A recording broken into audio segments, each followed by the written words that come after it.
क्या कहिए भाई, दिल तो टूट गई। अब दिल से ही है आवाज बा।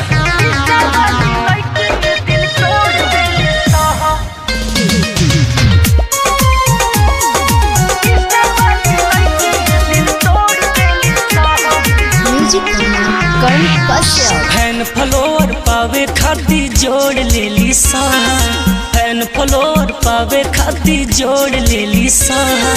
इंस्टा वाली लड़की दिल तोड़ देली सा, इंस्टा वाली लड़की दिल तोड़ देली सा। हमारा तहरा जैसन के तना छोड़ देली सा, हमारा तहरा जैसन के तना छोड़ देली सा।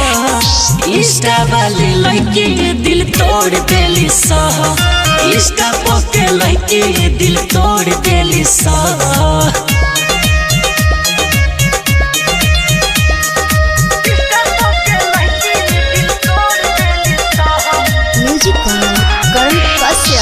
सोशल मीडिया पर करी हो ना प्यार हो, ना तो हो जाई तो हर जिंदगी बेकार हो।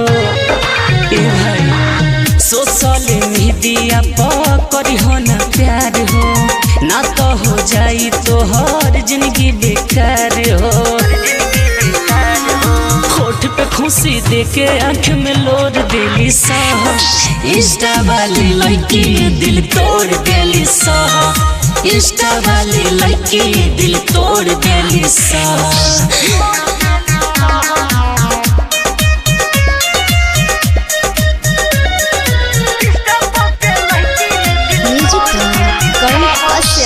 होला ना प्यारे यहाँ मिलेला धोखा, दिलवा तोड़े के खाली जोहली समोका।